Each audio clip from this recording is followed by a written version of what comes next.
دوسرا سوال ہمارے پاس یہ ہے کہ فرقہ بندی اسلام میں ممنوع ہے، تو پھر اہل حدیث کے نام سے نیا فرقہ کیوں بنا لیا گیا؟ بھائی میرے، آپ اہل حدیث کی تاریخ جانتے ہوں گے، یہ کوئی نیا فرقہ نہیں ہے۔ اہل حدیث کے معنی کیا ہوئے؟ کتاب و سنت کو ماننے والے لوگ، کتاب و سنت کو پڑھنے، سننے، پڑھانے اور اس کے مطابق عمل کرنے والے لوگ۔ ابھی ہم نے بتایا، آیت کریمہ پڑھی کہ والذی بعث فی الامین رسولا منہم یتلو علیہم آیاتہ ویزکیہم ویعلمہم الکتاب والحکمہ۔ رسول اللہ صلی اللہ علیہ وسلم کا کام ہی تھا کتاب و حکمت کی تعلیم دینا اور تزکیہ، تو اسی منہج کو صحابہ کرام نے لیا، وہ اہل الحدیث ہوئے، کیونکہ رسول اللہ صلی اللہ علیہ وسلم نے انہیں کتاب و سنت کی تعلیم دی، انہیں تزکیہ، ان کا تزکیہ نفس فرمایا، اور اسی کے مطابق انہوں نے زندگی گزارنا شروع کیا، عقائد میں بھی، عبادات میں بھی، معاملات میں بھی، اخلاقیات میں بھی، ہر زندگی کے پہلو میں انہوں نے کتاب و سنت کو اپنا نصب العین بنایا، اور پھر اس کے پڑھنے، پڑھانے اور نشر و اشاعت کرنے میں لگ گئے۔ تو اس معنی میں آپ دیکھیے تو صحابہ کرام اہل الحدیث تھے، اور رسول اللہ صلی اللہ علیہ وسلم ان کے پیشوا تھے۔ اس کے بعد میں پھر تابعین کا دور آیا، پھر تبع تابعین کا دور آیا، اور یہ جماعت باقاعدہ ہر زمانے میں موجود رہی، یہاں تک کہ اگر آپ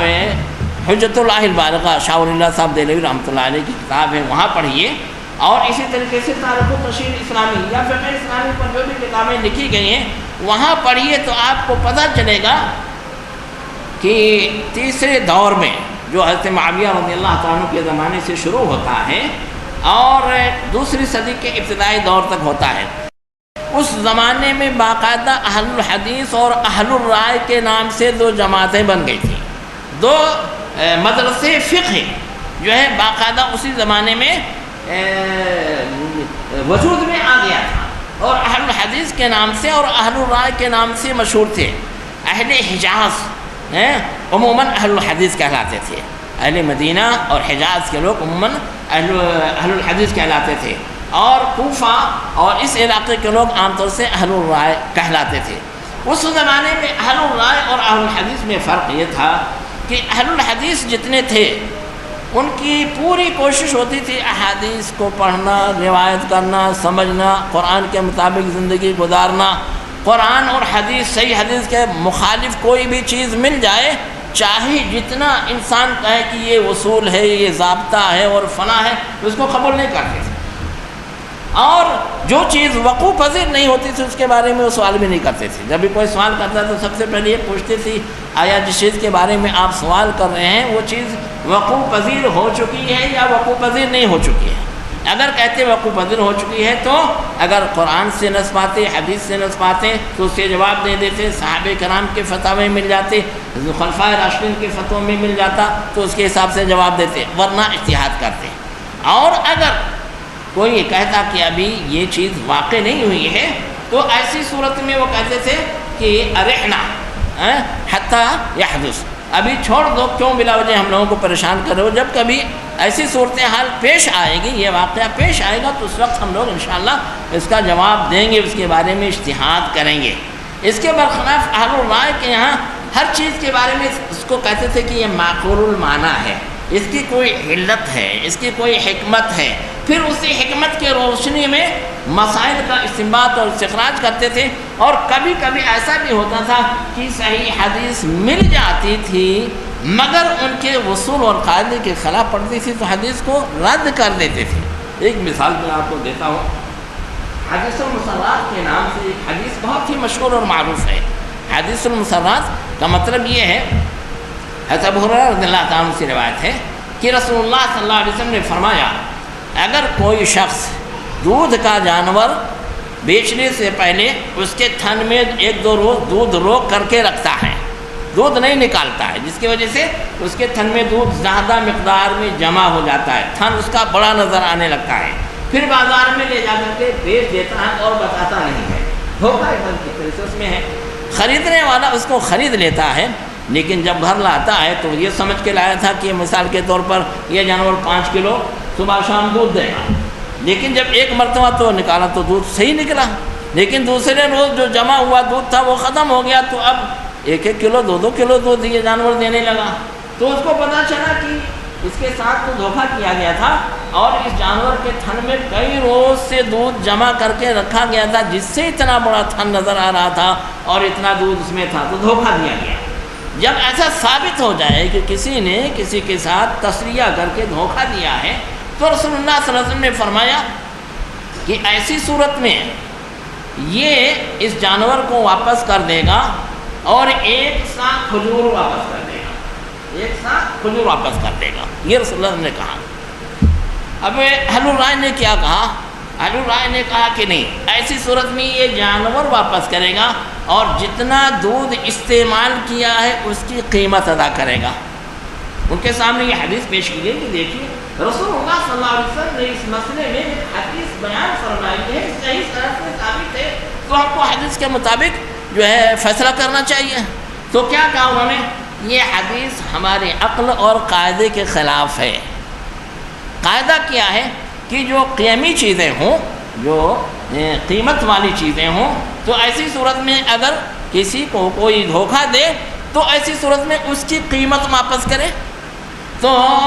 جب اس نے دھوکہ دیا اور آپ نے اس کا دودھ استعمال کر لیا ہے، تو ایسی صورت میں جتنا دودھ پیا ہے اتنی قیمت اور یہ جانور واپس کر دے۔ تو عقل اور قاعدے کا تقاضا کیا ہے کہ وہ جانور واپس کرے اور جتنا دودھ پیا ہے گھر میں استعمال کیا ہے نکال کر کے اتنے کی قیمت واپس کرے۔ حدیث کیا کہہ رہی ہے؟ حدیث کہتی ہے یہ جانور واپس کر دو، تمہارا پیسہ مل جائے گا، یہ جانور واپس کر دو اور 1 سا کھجور دے دو۔ وہ کہتی ہے یہ حدیث عقل کے خلاف ہے، یہ قاعدے کے خلاف ہے، اس واسطے حدیث نہیں مانتے ہیں۔ ابو ہریرہ رضی اللہ عنہ غیر فقیہ آدمی، غیر فقیہ آدمی کی روایت سے بات نہیں مانتے۔ کتنی افسوسناک بات آپ بتائیے، یہ عقل کے خلاف ہے کہ عقل کے موافق ہے؟ عقل کے موافق اس واسطے ہے کہ جب آپ کہیں گے جتنا دودھ نکالا ہے استعمال کیا اس کی قیمت دیں، تو ہو سکتا ہے بیچنے والے اور خریدنے والے کے درمیان کتنا دودھ نکالنا اس کے بیان میں، اس کی مقدار کے بیان کرنے میں اختلاف ہو جائے۔ بیچنے والا کہے میں نے 4 روز سے دودھ نہیں نکالا تھا، اس کے تھن میں کم سے کم 25 کلو دودھ رہا ہوگا، 2 ٹائم میں آپ نے 3 ٹائم میں جو نکالا 25 کلو سے کم دودھ نہیں نکالا۔ اور خریدنے والا کہے نہیں صاحب 15 کلو سے زیادہ تو دودھ اس میں نہیں نکلا ہے۔ اب اس جھگڑے کو کیسے چکائیں گے؟ کس کی بات مانیں گے؟ پہلے سے تو اس کو معلوم نہیں تھا کہ دھوکہ دیا گیا، اس واسطے وزن کر کے رکھتا، اور اس نے بھی دھوکہ دیا ہے، اس کو بھی تو کوئی یقینی طور سے معلوم نہیں ہے۔ تو اب یہ بتائیے اس قاعدے کو لیں تو فیصلہ کرنے میں زحمت اور مصیبت ہے کہ نہیں مصیبت ہے؟ لیکن رسول اللہ صلی اللہ علیہ وسلم نے جو فیصلہ دیا ہے کہ کتنا دودھ نکلا اس سے لینا دینا نہیں، تم نے دھوکہ کیا، اس بیچارے نے دھوکہ کھایا، تم اپنا جانور واپس لو، پیسہ واپس دو اور 1 سا کھجور تم کو اس کے بدلے میں مل جائے گا۔ اب اس جھگڑے میں پڑھنے کی ضرورت نہیں کہ کتنا دودھ نکالا، کتنا پیا، اس کی بات صحیح ہے کہ اس کی بات صحیح ہے۔ ایک آسان سا جو ہے حل رسول اللہ صلی اللہ علیہ وسلم نے اس حدیث میں بیان فرما دیا، لیکن اہل الرائے کے ہاں یہ چیز مقبول نہیں ہے، قاعدے کے ان کے خلاف ہونے کی وجہ سے حدیث نبوی رد کر رہے ہیں، اور صرف حدیث نبوی رد نہیں کر رہے بلکہ ایک جلیل القدر صحابی حضرت ابو ہریرہ رضی اللہ تعالیٰ عنہ جو زبردست فقیہ بھی تھے اور زبردست محدث بھی تھے، اور صحابہ کرام میں مکثرین حدیث میں ان کا شمار ہوتا تھا، ان کے اوپر بھی الزام لگا دیا کہتے کہ وہ تو غیر فقیہ آدمی تھے، اس واسطے ان کی روایت نہیں مانی جائے گی۔ تو بہرحال میں یہ کہہ رہا ہوں کہ اہل الحدیث کا اور اہل الرائے کا طبقہ تو بہت پہلے سے موجود تھا، یہ آج کی کوئی نئی پیداوار نہیں ہے۔ بہت سارے لوگ کہتے ہیں کہ حدیث تو انگریز کے زمانے میں پیدا ہوئے ہیں، وہ میاں نذیر حسین صاحب، کوئی مولانا ثناء اللہ صاحب، کوئی کس کو کہتا ہے کہ یہ لوگ اسے فرقے کے موجد ہیں۔ حالانکہ رسول اسلام جب سے ہے اسی وقت سے اہل الحدیث ہیں، اس واسطے کہ حدیث اور جو ہے کتاب یہی تو دین اسلام کی اصل ہے۔ تو جہاں اسلام ہے وہاں مسلمان ہیں، وہاں اہل الحدیث ہیں، اور جہاں اسلام نہیں ہے وہاں نہیں ہے۔ تو یہ اہل الحدیث جو آج کی کوئی پیداوار نہیں ہے، کوئی نیا فرقہ نہیں ہے، نہ نیا نام ہے، یہ نام بھی پہلے ہی سے چلا رہا ہے۔ ہمارے طلبہ اس میں کچھ ہوں گے موجود ہیں، ان کو ان سے پوچھئے بدایت المجتہد یہ پڑھتے ہیں کہ نہیں پڑھتے ہیں؟ بدایت المجتہد پڑھتے ہیں۔ بدایت المجتہد میں امام ابن رشد رحمہ اللہ نے جگہ جگہ کہا ہے کہ اہل الحدیث کا یہ مسلک ہے، اہل الحدیث کا یہ مسلک ہے۔ ابن رشد آج کے پیداوار ہے کیا؟ انگریز کے زمانے کے لوگ ہیں۔ ابن رشد کہاں؟ قرطبہ کہ قاضی اس زمانے میں تھے، اندلس، اور اس وقت جب انہوں نے کتاب لکھی تب یہ لکھا کہ اہل الحدیث کا مسلک یہ ہے، اہل الحدیث کا مذہب یہ ہے۔ وہ خالی بعض لوگ کہتے ہیں ارے اہل الحدیث کا وہ محدثین تھے جو حدیثوں کی روایت کرتے تھے، یہ فقہ کی کتاب ابن رشد کی بدایت المجتہد، جس میں حدیث کا تو کوئی مسئلہ نہیں ہے، یہ تو فقہی مسائل ہیں۔ تو بہرحال اہل الحدیث بہت پہلے سے موجود تھے، یہ نہ کوئی نیا نام ہے اور نہ کوئی نیا فرقہ ہے، بلکہ یہ جماعت ہمیشہ سے موجود رہی ہے، کتاب و سنت پر عمل کرنے والی جماعت ہے۔ یہ نام بھی بہت پرانا ہے، اس واسطے اس کے بارے میں لوگوں کے اقرارات سے دھوکہ نہیں کھانا چاہیے۔ خالی لوگوں کے درمیان غلط فہمیاں پیدا کر رہے ہیں اور لوگوں کو بہکانے کی لوگ کوشش کر رہے ہیں۔